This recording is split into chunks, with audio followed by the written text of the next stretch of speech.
All right, so today I want to talk to you about overcoming negative thoughts. This is a topic that is it's actually very, very close to home for me because I am by nature just a pessimistic person. I've been predisposed to depression since I was young, and that's something that I've had to deal and struggle with my whole life. Now, as you know, with depression comes negative thoughts. And when you think negatively, the depression just becomes a little bit deeper. And with deeper depression comes, more negative thoughts. And the spiral just goes down and down and down from there. For me, the spiral continued downward until the thought of dying was something that I thought about daily. In fact, I recently found a diary entry from ages ago, and therein I confessed that I found myself spending 4 to 6 hours, at least 3 times a week, thinking about death. That's the cost of negative thinking. And that is not God's plan or God's will for you or for me. 2 Samuel chapter 14, verse 14 says this: all of us must die eventually. Our lives are like water spilled out on the ground, which cannot be gathered up again. But God does not just sweep life away. Instead, He devises ways to bring us back when we have been separated from Him. John chapter 10, verse 10 says, it is the thief's purpose to steal and kill and destroy. Satan is the king of negativity. Satan is the king of negative thinking. We have Jesus. His purpose is to give them, His sheep, that's us, rich and satisfying life. Yet, negative thinking is a death spiral that we so easily fall into. Have you ever found yourself saying something like this? Well, that's just my luck right there. When you see someone else being blessed with something that you wanted. Or you say, well, nothing is working like it's supposed to do. All the while, every single natural law is still doing exactly what it was designed to do, but you believe nothing is working like it should be working. Or maybe, this economy is just getting worse and worse. I get it, but check this out. If you choose to see bankruptcy and decline, that's what you will see. On the flip side, if you choose to see God on the throne, still exercising His will on earth as it is in heaven, still building His church, still making a way where there seems to be no way, then ultimately that's what you will see. So here's the deal. You can choose whether you're going to live your life in a cycle of cynicism or whether you're going to live your life as a conqueror through Christ who loved us. You can choose if you want to be in a relentless, continual survival mode, or whether you will live in the mode where you just rest in the sovereignty of God.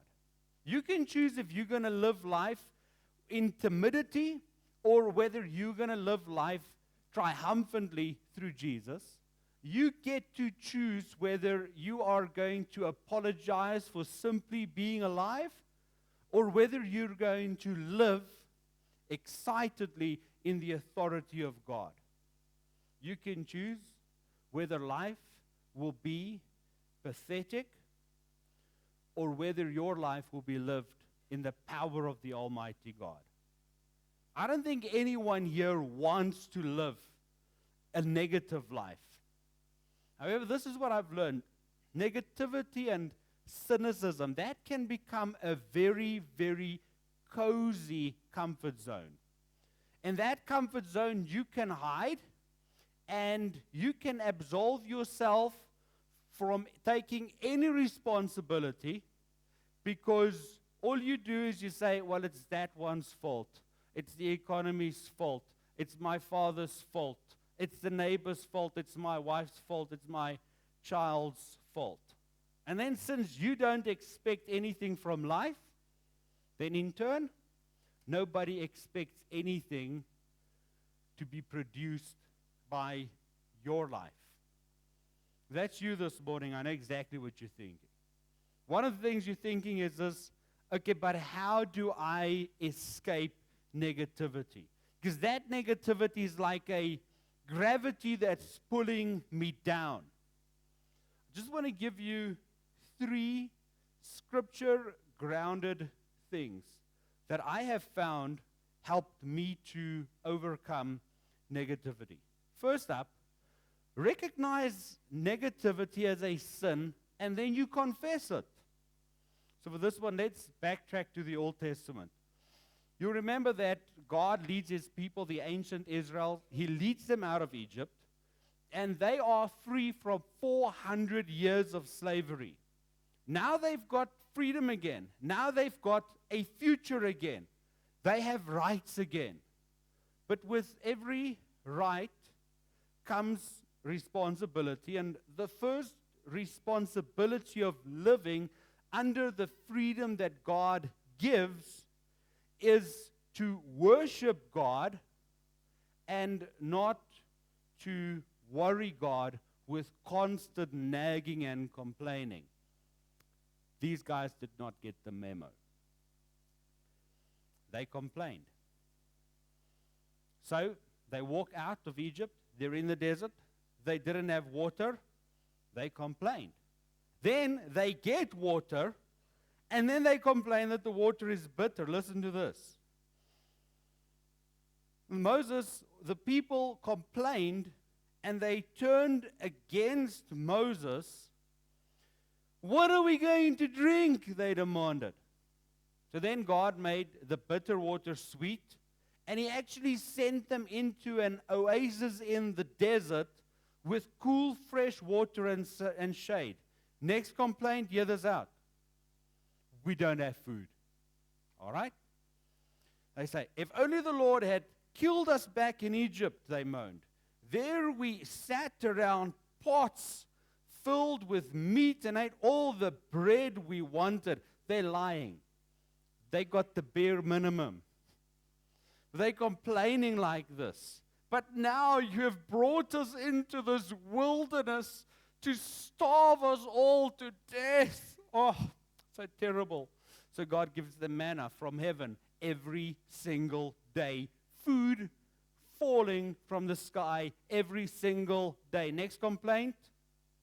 We don't like the food. We want meat. Moses hit the nail on the head. He tells us exactly what the sin of complaining is. He asked the Israelites, why are you testing the Lord? Why do you distrust God so much? And don't think Moses was a saint. No, he joined in with the complaining as well. And when he started complaining, God asks him, sorry, Moses, let's just check this out. Has my arm somehow lost its power? When we don't get what we want, so very often we fall into complaining, right? Let's be clear this morning. That's testing God. Even when you don't say it out loud, it's a sign of distrust in God's sovereign plan for you. It is a signal that you and I think that God does not have our absolute best in mind. And that is something that we need to confess. James chapter 5 verse 16, it says this. Confess your sins to each other and pray for each other so you must be healed. So yes, when you've had a absolutely dreadful day, and tell someone. Confess it to them. Tell them that you wanted to give up on your job yesterday. Go find someone and tell them that you thought of ending your marriage last week. Go ahead today and go and tell someone that you're absolutely negative about the week that is about to begin. And when you confess it, you get it out of your system. They pray, and it leads to your healing. When you get it out your system, it also makes space in your heart, in your mind, and your thoughts for something better. When you confess negativity, it makes space for thanksgiving. And that's the second way that you can overcome negativity, is to thank God first. I want us to look at one scripture. 1 Thessalonians chapter 5, verse 18. Be thankful in all circumstances, for this is God's will for you who belong to Jesus Christ. What? Be thankful in all circumstances. How do you do that? You say, I've got cancer. Someone else says, I don't have a dad. Someone else says, a loved one died. Someone sitting here says, well, I'm in an abusive relationship. And now that scripture tells me that before I give all my worries and cares to God, I must thank God in these circumstances. Aina. Ouch. How do you do this? Look at this verse again.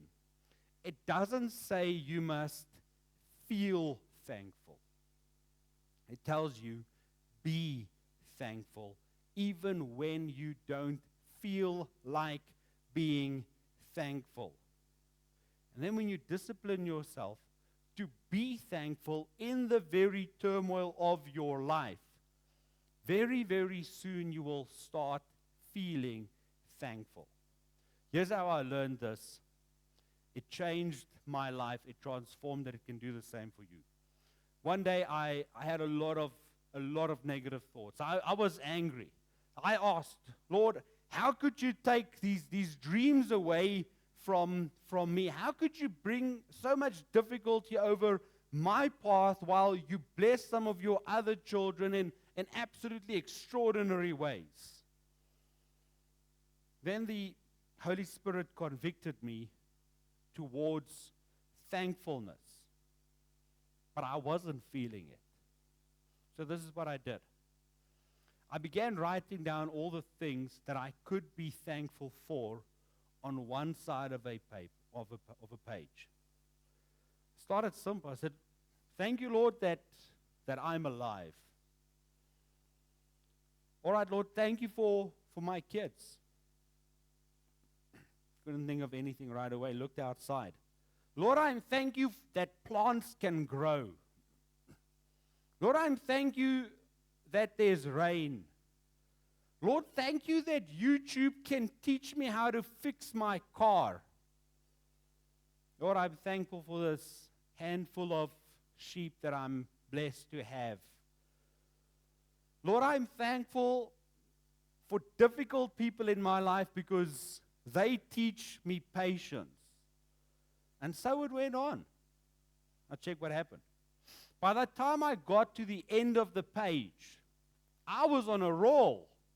And I realized there's so much more stuff that I can write down that I am thankful for.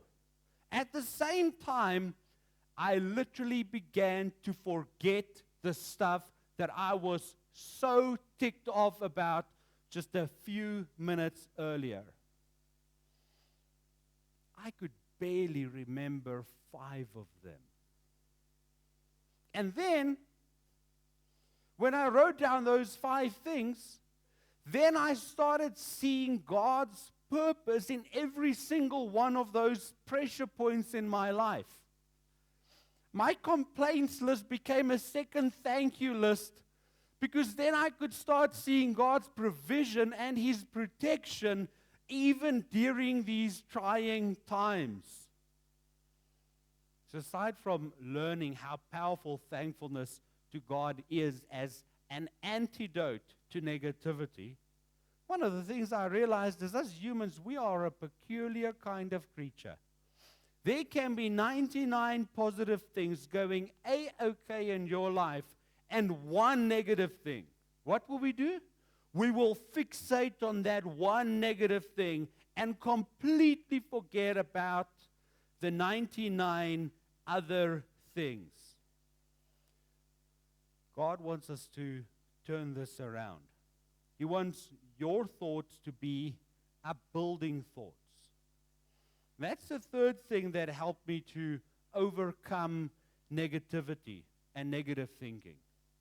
It's simply to fix our thinking. Look at this amazing verse, Philippians chapter 4, verse 8. It says this, "And now, dear brothers and sisters, one final thing. Fix your thoughts on what is true, honorable, right, pure, and lovely, and admirable. Think about things that are excellent and worthy of praise." Did you see the beginning of that verse? It tells you to fix your thoughts. You know what that means? That means do not allow your mind to drift towards the worst possible outcome in everything. I bet you know some of those worst case scenario kind of people, right? You're driving along the road, you get a flat tire. In your mind, you've already decided that this tire is a write-off. And then you decide, well, since the tire's a write-off, I bet that the rim also got damaged badly. Then you think, well, if the tire is broken, the rim is damaged, I'm sure that the suspension took a knock as well. Before you know it, you think, all right, the shock boot must have completely broken, and the wishbone, that's got a crack in. And then you decide that your car has absolutely lost its value because of all the damage that just occurred. That process takes 2 seconds. Right, guys? Then you decide to pull off. You say, okay, well, this is going to cost me $50 in 15 minutes. Nothing's wrong. But still, that guy, he's going to tell the story to make it sound like he had to overhaul the engine with nothing but a pair of scissors and a tweezer in the pouring rain right next to the side of the road. Here's another one. Your dear husband comes home 15 minutes late from work and is a bit grumpy. You decide, this man is cheating on me. Then you decide in your mind already, all right, he is cheating with me with that woman there. Then you already decide when he's going to marry her, and you can already figure out all the reasons why your kids were like this other lady that you've just made up in your own mind, why they're going to love her more than they love you, and you decide that you're going to end up old and bitter, smelling like zambak in your old, worn-out slippers. Meanwhile, the poor guy just had to pee because he was stuck in traffic. But the Lord helped that man when he gets out that toilet and complains that the food needs more salt. Fix your thoughts on what is true, and not on every single rabbit trail that you allow your mind to drift onto. The Bible makes it clear that when you come into negative thinking, pause. That when you find your mind drifting towards the worst possible outcome because you have just talked to your sister-in-law whose cousin has an aunt whose friend works at Nedbank or ABSA or FNB, and they told them to tell you through the grapevine that petrol is going to reach 45 rand a liter before the end of the year, and you've made it up in your mind that the Great Depression is coming, stop. Just stop for a while. Ask yourself a couple of things. Are the things that I'm thinking actually verifiably true? Are these thoughts that I'm thinking glorifying God? Are they leading me closer to God? Or are they leading me to drift further away from God? Are these thoughts filled with purity, or is it filled with junk? If I were to give someone else access to my thinking, will they consider my thoughts to be admirable thoughts? If you struggle with those negative thoughts, here's one thing you can do to combat it entirely. Memorize Scripture. Psalm 119 verse 11, this is what it says. I have hidden your word in my heart that I may not sin against you. Deuteronomy chapter 11 verse 18, it reads this. So commit yourselves wholeheartedly to these words of mine, says God. Tie them on your hands, wear them on your forehead as reminders. The basic idea of this is keep God's word so close to you so that it can combat every kind of evil, including negative thinking, that you can combat it with God's word. Let me give you an example. When Satan says to you, you're worthless, then, because you've memorized it, you get to remind him of Psalm 139, verse 13 to 14. Tell Satan, God has made all the delicate inner parts of my body, and he knit me together in my mother's womb. I'm going to thank God for making me so wonderfully complex. I'm not going to listen to you telling me I'm worthless. I'm going to say, God, your workmanship is marvelous. How well I know it. When Satan reminds you of everything that you've done wrong, then you remind him of what the Bible says in Romans chapter 8, verse 1. Satan, so now there is no condemnation for me because I belong to Christ Jesus. When Satan tells you that God can't get you out of this mess, then you know in your mind and you can recite with your mouth Isaiah chapter 43 verse 2.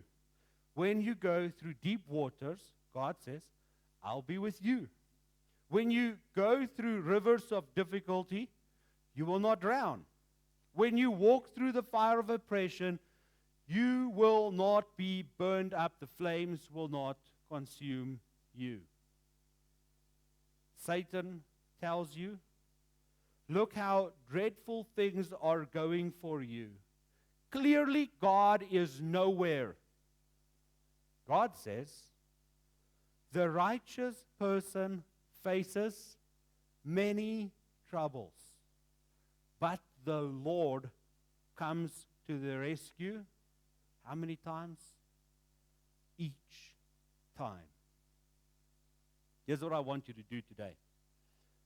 Not tomorrow, not the day after tomorrow, not once you get out of the slump that you find yourself in, and also not right then when you start feeling negative about life. Today. It's simple. It's a one by one challenge. First one. Confess one negative thought to a living person today. No matter what it is, even if it's that split second last week that you thought the Bulls might not make it to the URC final next week. Just one negative thought to a living person. Next, make one thank you, Lord list. Like I explained earlier, that thank you, Lord list, you just write down all the things that you can be thankful for. Write it down. I don't care where you write it down. I just don't want you to just do it in your head. I want you to be able to see it, and I want you to be able to read it. So don't do it in your head, because you need to open up some memory there in your head for the very last thing. Here it comes. Remember, the first one is confess one negative thought. Second one is make your thank you, Lord list. And then the last thing is this: commit this one scripture, just this one scripture, to memory. Hide it in your mind. Guard it in your heart. I don't care if you learn it in English, in Afrikaans, in Mandarin, or sign language. I just want you to know it and have it ready the next time you feel negative about life. Just as one scripture from Psalm 34, verse 19. The righteous person faces many troubles, but the Lord comes to the rescue each time. Let's stand together. Let's pray.